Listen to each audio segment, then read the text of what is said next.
knock off project number 3, replacing the air filter. If you do not have this book, I highly recommend it. I will put a link to it below in the description. The hardest step of this is getting your car into service position, which means this, access to your engine bay. I did this in a separate video. I'll put a little link right up here that you can click on to see how to do this first.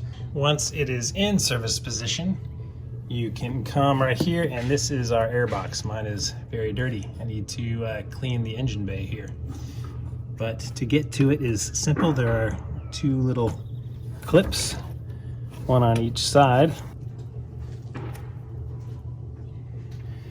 Okay, so once you get inside here, there are just 2 clips.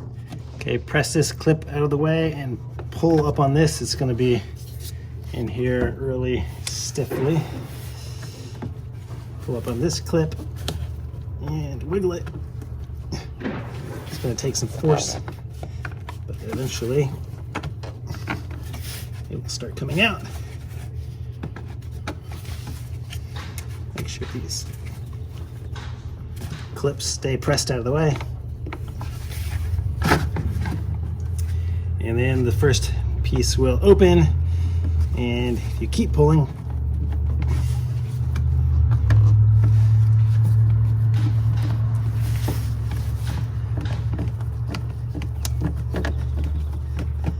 just keep pulling this out, wiggle it back and forth a little bit if you need to. And this tray will eventually come out and allow you to pull out your air filter. Mine was changed not too long ago, so it's not too dirty.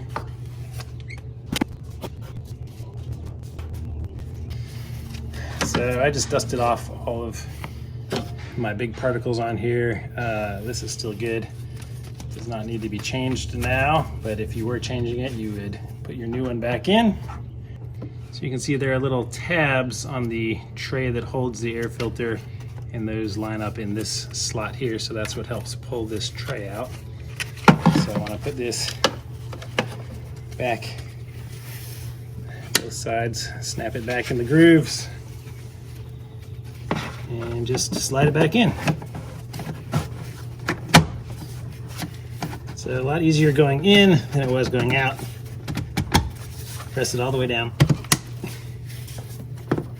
until both clips snap, and that's all there is.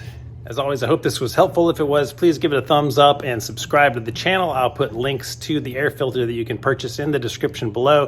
You can get that sent directly to you from Amazon. All right, guys, see you next time.